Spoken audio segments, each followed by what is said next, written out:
Selamat pagi teman-teman semuanya, selamat datang di perkuliahan saya. Hari ini kita berkuliah dengan topik kalimat efektif. Di kuliah bahasa Indonesia ini memang ada beberapa topik-topik yang akan kita bahas. Mungkin sebagai pengingat kita dengan pembelajaran kita waktu kita ada di sekolah ya, di sekolah dasar, sekolah menengah, dan sekolah menengah atas, yaitu kalimat efektif. Nah, mungkin teman-teman sudah tahu, sudah sudah mengerti ya, sudah akrab dengan yang kita sebut kalimat efektif ya. Di sini saya akan menjelaskan lagi beberapa poin. Ya, penjelasan yang saya berikan ini bersumber dari beberapa buku. Ada 2 buku yang saya gunakan, ya tidak banyak memang. Pertama, yang utama saya menggunakan buku Pak Rida Masudi Wibowo dengan judul Cermat Menulis dalam Bahasa Indonesia. Teman-teman mungkin bisa mencarinya di perpustakaan. Beberapa waktu lalu juga saya menemukan di internet ada buku itu ya. Lebih baik teman-teman apabila bisa mendownloadnya, di-download saja, kemudian tidak disebarkan lagi ya. Lalu apabila teman-teman bisa ke toko buku, mungkin teman-teman bisa membelinya gitu ya. Kalimat efektif ya. Hari ini kita akan membahas 2 topik utama. Pertama, kalimat dan kalimat efektif. Yuk mari kita pelajari satu persatu. Ya, apa itu kalimat? Teman-teman pasti sudah sering ya dengar kata kalimat ya. Namun tidak banyak dari kita yang bisa menjelaskan secara spesifik apa itu kalimat. Tidak masalah, yang penting teman-teman tahu konsep apa itu kalimat. Seperti yang tertulis pada tayangan kita, pada bahasa Indonesia, kalimat merujuk pada satuan gramatik. Kalau kita belajar linguistik, satuan gramatik itu adalah satuan yang bermakna ya. Selain satuan bermakna, ada satuan yang kita sebut fonetik ya, satuan bunyi. Ya, satuan gramatik yang dibatasi oleh adanya jeda panjang yang disertai nada akhir turun atau naik. Jadi kalau kita mendefinisikan sebuah kalimat, kita tahu bahwa itu adalah satuan gramatik, ada maknanya. Yang apabila itu dibunyikan, ya kan, dikatakan, itu ada jeda panjang. Ada jeda panjang di awal dan disertai nada akhir turun atau naik. Nah, kalimat itu bisa berarti kalimat tanya dan kalimat informasi, ya kan. Untuk yang nadanya naik, misalnya ada klausa saya sudah makan atau kamu sudah makan, ya kan? Namun apabila ada perbedaan nada naik dan nada turun, itu akan terjadi perbedaan maknanya ditangkap ya. Misalnya kalau nadanya turun sudah makan, itu kalimat informasi, tapi sudah makan, nah itu kalimat tanya. Jadi kalimat itu pasti memiliki satuan gramatik yang dibatasi oleh jeda panjang ya kan, disertai dengan nada akhir yang turun atau naik. Misalnya kita bisa lihat di contoh di sini. Pagi itu langkahku kasar. Ah, malas. Seharusnya aku sudah di Jakarta pagi ini. Sial, aku belum vaksin. Kapan aku bisa vaksin? Aku sudah mendaftar di puskesmas, tapi belum juga aku dihubungi. Ya, ini paragraf-paragraf yang atau cerita-cerita yang cukup kita ketahui di awal pandemi. Memang saya membuatnya di awal pandemi. Nah, di sini kita lihat ada 7 kalimat dalam bahasa Indonesia. Pertama, pagi itu kasar. Pagi itu langkahku kasar, maaf. Ah, malas. Seharusnya aku sudah di Jakarta pagi ini. Sial, aku belum vaksin. Kapan aku bisa vaksin? Aku sudah mendaftar di puskesmas, tapi belum juga aku dihubungi. 7 kalimat, kan? Dan kita lihat tidak ada syarat banyak sedikitnya kata dalam sebuah kalimat. Sebuah kalimat bisa saja terdiri 1 kalimat, 2 kalimat, satu kata, 2 kata, 3 kata, dan seterusnya. Jumlah kata tidak merupakan syarat sebuah kalimat ya. Namun dalam sebuah kalimat ada jeda panjang dan disertai dengan nada akhir turun. SPOK itu bukan syarat sebuah kalimat juga. Jadi di sini kita tahu bahwa kalimat itu satuan bermakna yang diawali oleh jeda panjang dan disertai nada akhir turun atau naik. Nah, itu kalimat. Saya rasa sudah cukup jelas ya apa itu kalimat ya. Jadi sial itu sudah buah kalimat apabila dituturkan. Nah, selanjutnya kalimat efektif. Apa itu kalimat efektif? Efektif. Kalimat efektif. Efektif itu apa? Ya, yang memberikan efek gitu.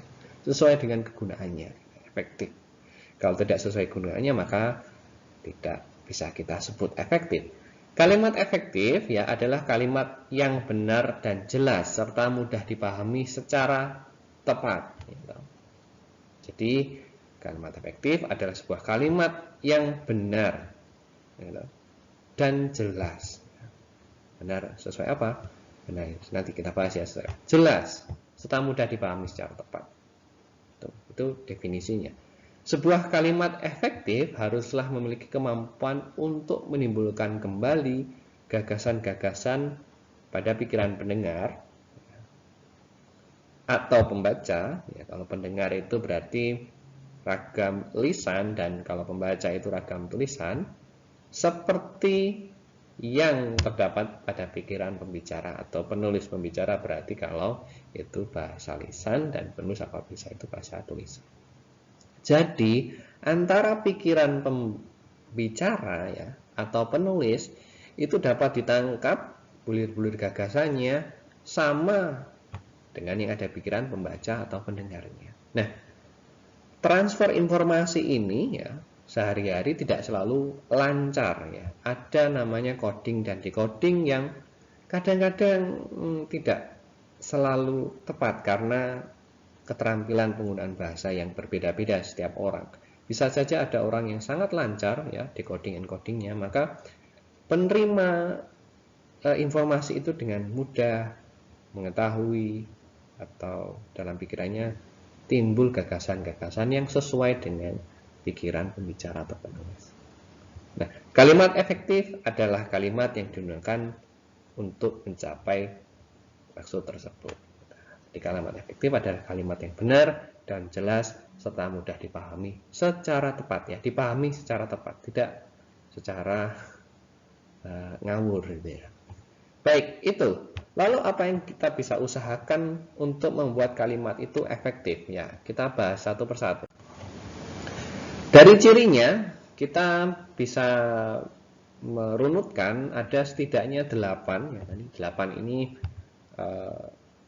hasil dari perenungan Pak Rida Masudiwibowo terkait dengan ciri kalimat efektif ya kan. Ada 8 setidaknya. Mungkin ada ahli lain yang menyatakan mungkin 4, 5, tapi kita bahas yang 8 ini. Pertama ada ciri kesepadanan. Kedua kecermatan, sejajaran, penekanan, kehematan, kevariasian, kelogisan dan kelasiman dalam bahasa. Ya, apabila ada ciri kalimat kalimat itu memenuhi semua ciri yang ada di sini, maka bisa dipastikan kalimat itu menjadi efektif. Efektif hasilnya apa? Hasilnya sama yang muncul pada pikiran seseorang atau pendengar atau pembacanya sama dengan yang dimaksudkan oleh penulisnya.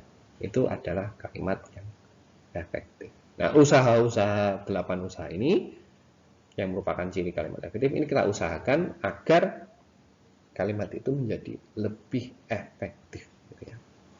Nah, apa saja maksud dari 8 ciri kalimat efektif ini kita jelaskan di slide berikutnya. Ciri yang pertama, ciri kesepadanan.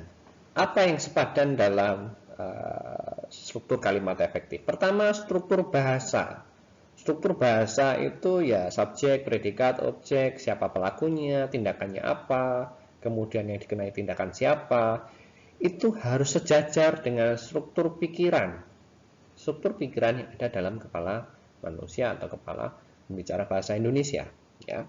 Misalnya ada kalimat pertanyaan itu saya kurang jelas. Itu tidak sepadan dengan pola pikir kita. Yang tidak jelas itu apa? Ya, tidak ada kedekatan dengan masalah yang ada di sana. Gitu ya. Pertanyaan itu saya kurang jelas. Itu saya yang kurang jelas atau pertanyaan itu? yang tidak jelas. Ini akan menimbulkan ketidaktepatan maksud.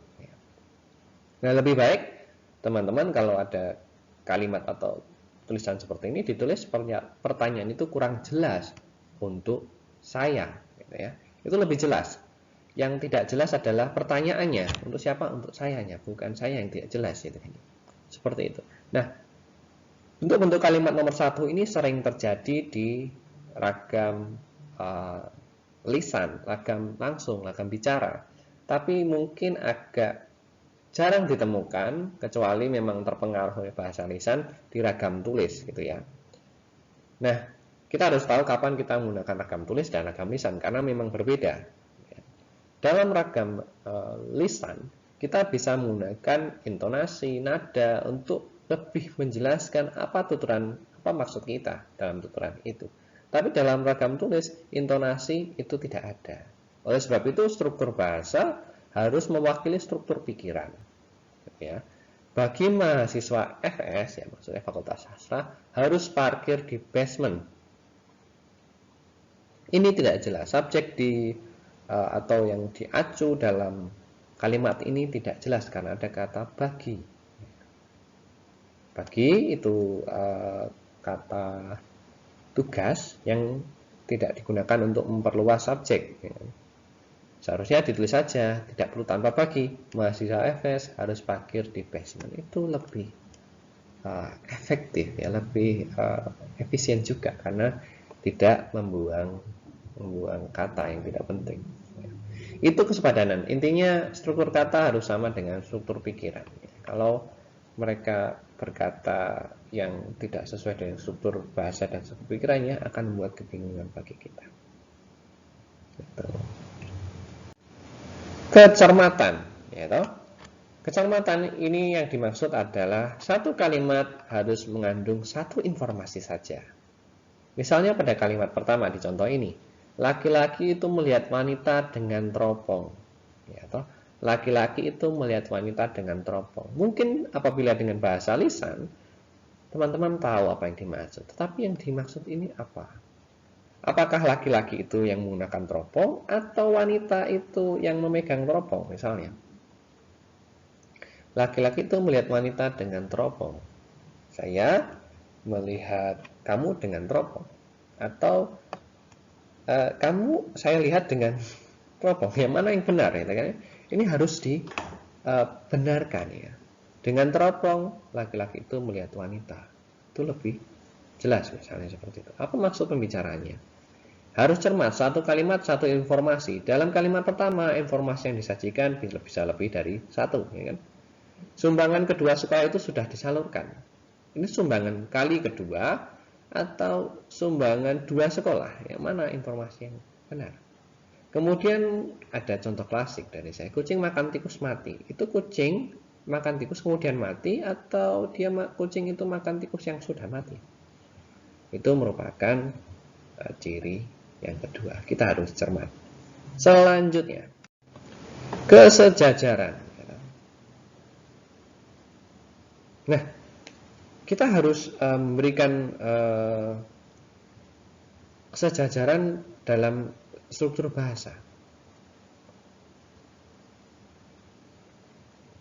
Ya, ada contoh di sini. Hutan berfungsi sebagai mengendalikan erosi dan pemengaruh daur hidrologi. Sejajar artinya apa? Apabila di situ subjek adalah hutan, ya kan? Tentu karena dalam satu kalimat itu harus sejajar dengan kata kerja baik yang pertama maupun kedua. Di situ ada kata kedua, kata kerja, mengendalikan dan pemengaruh. Itu tidak sejajar atau tidak paralel. Ya, kita harus samakan.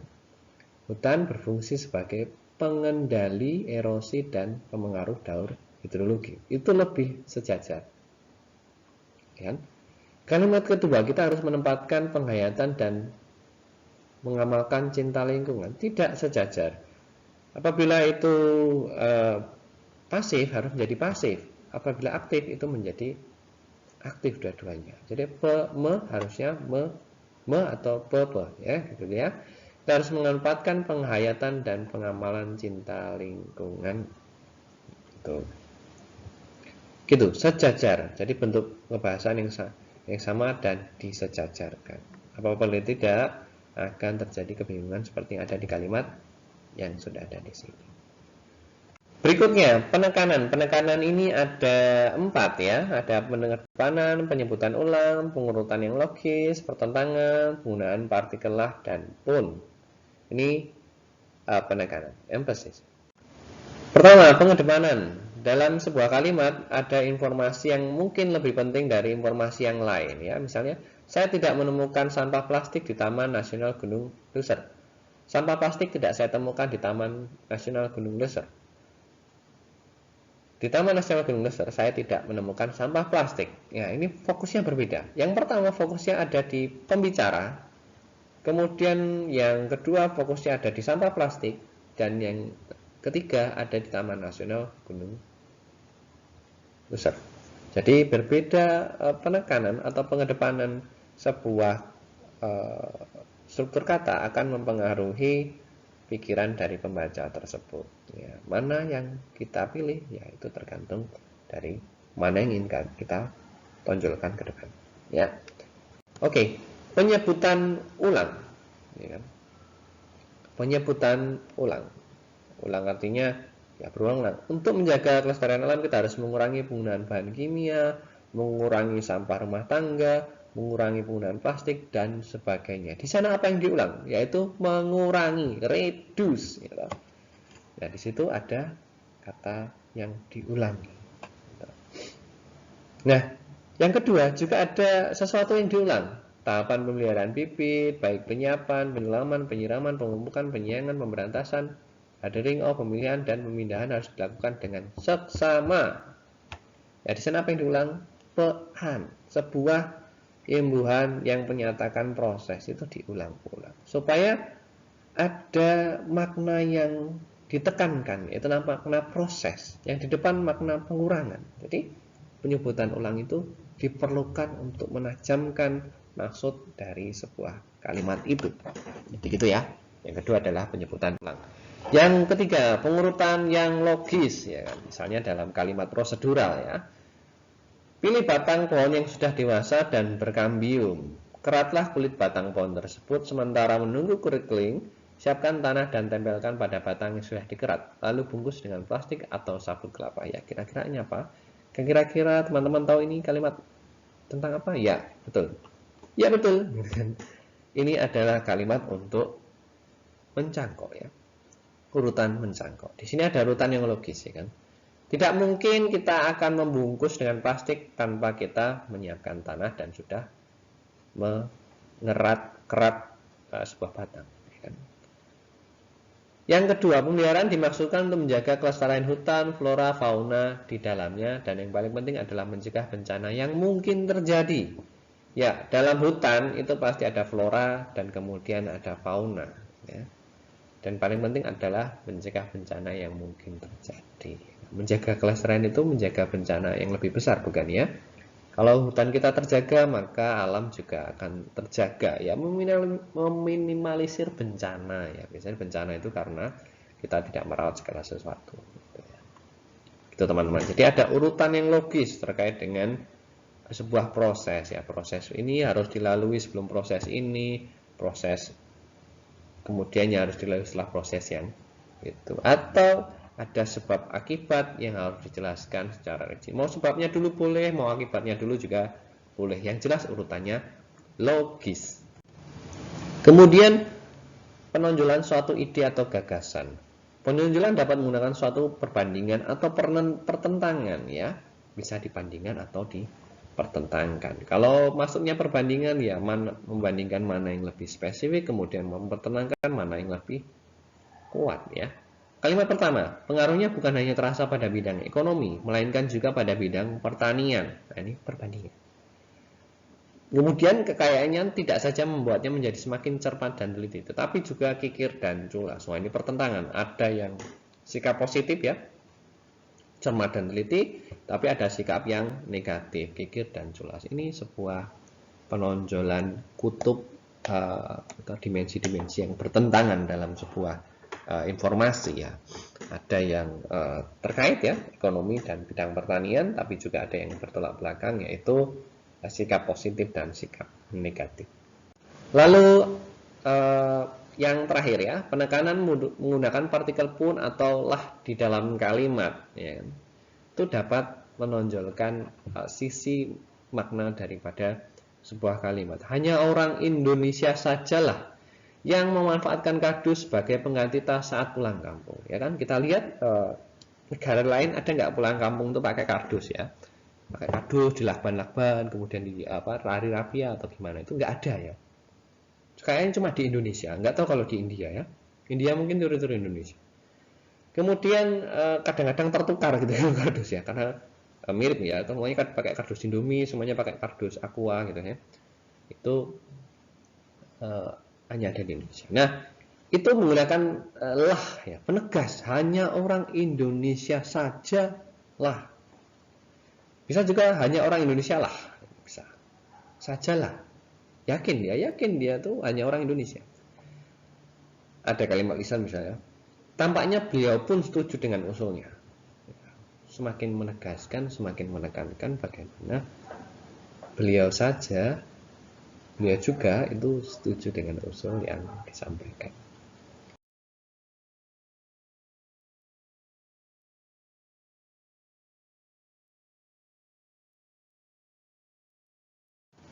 Oke, unsur yang kelima itu sebuah kehematan ya. Ini tentang ekonomi bahasa ya. Ini kita sedang membicarakan topik yang kita sama-sama punya ya, ekonomi bahasa. Dalam bahasa kita harus mengurangi pemakaian unsur-unsur bahasa yang tidak perlu. Hanya bentuk kata, frasa, dan unsur bahasaan yang perlu saja yang dimunculkan ya. Misalnya budidaya pohon mangga Kyojai mulai populer di Indonesia, ya kan? Harusnya tidak usah pakai pohon pun bisa ya kan? Budidaya mangga Kyojai mulai populer di Indonesia, ya tidak perlu pohon ya. Karena pohon itu tidak perlu di situ, yang diperlukan adalah buahnya, bukan? Ya, pasti budidaya buah itu.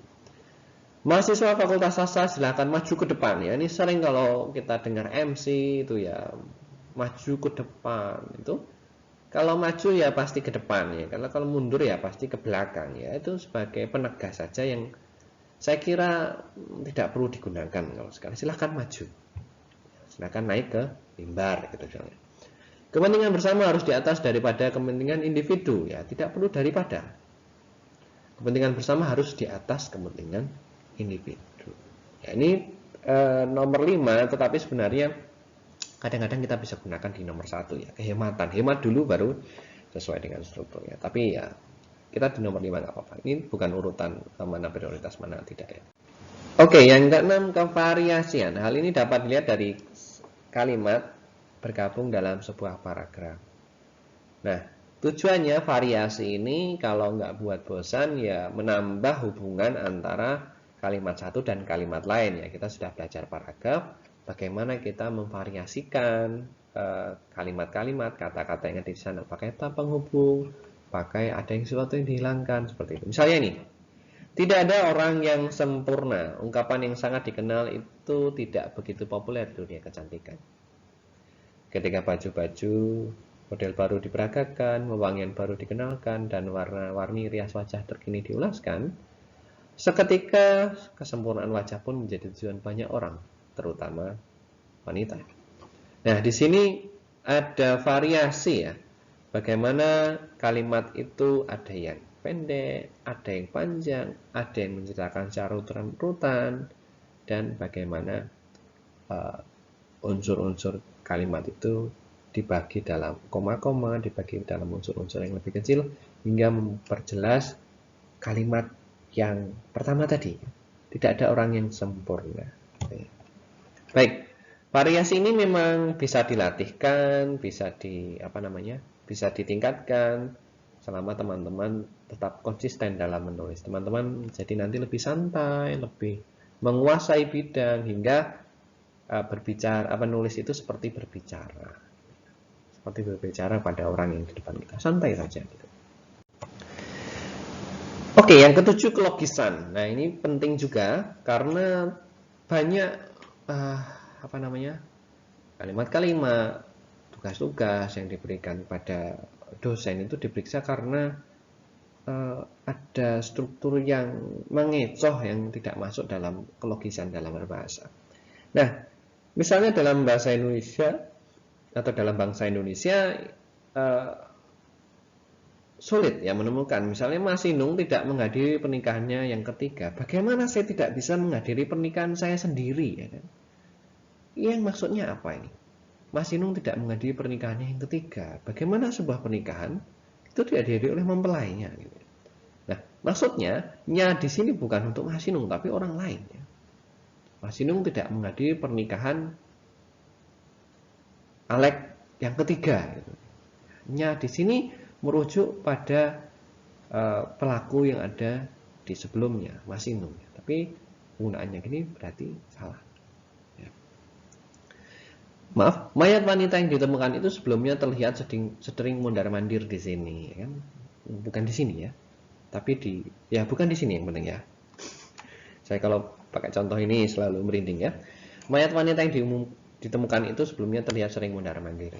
Ya, kalau tidak mungkin mayat itu mondar-mandir ya. Ya, saya percaya itu ya. Tidak mungkin.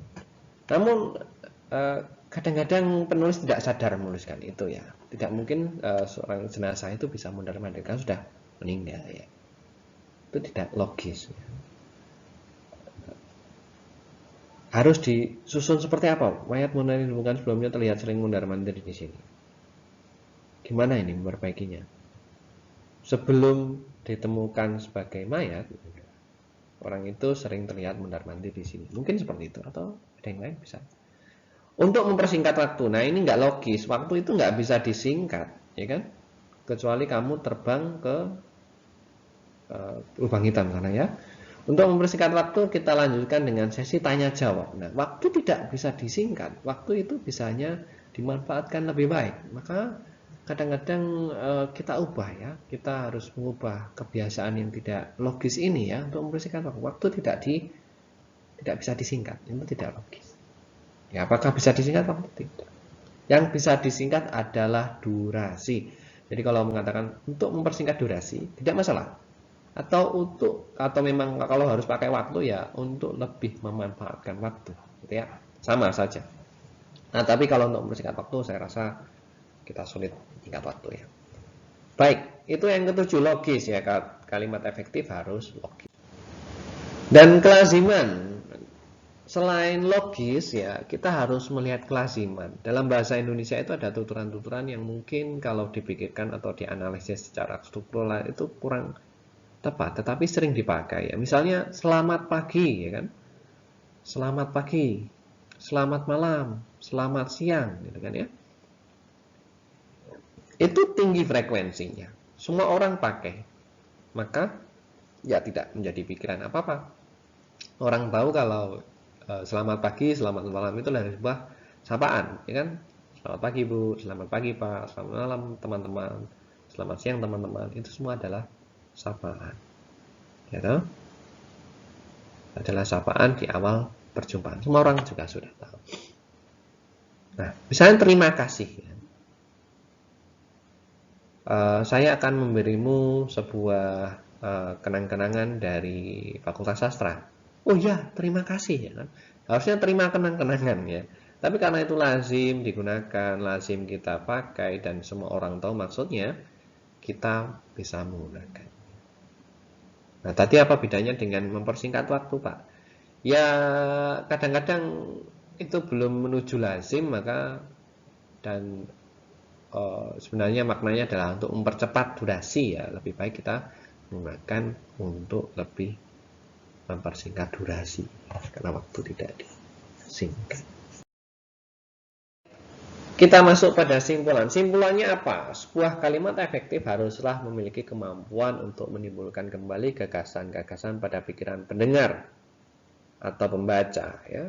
Seperti apa yang terdapat pada pikiran pembaca, pemikiran pembicara atau penulis.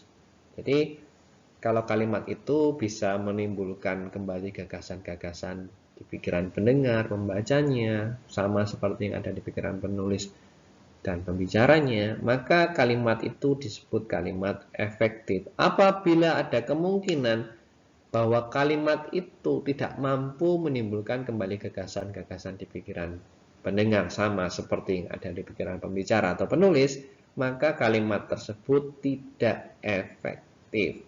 Gitu. Upaya yang dapat dilakukan untuk menciptakan sebuah kalimat efektif adalah memperhatikan 8 aspek yang tadi, ya, setidaknya 8 itu tadi, mencermati kesepadanan,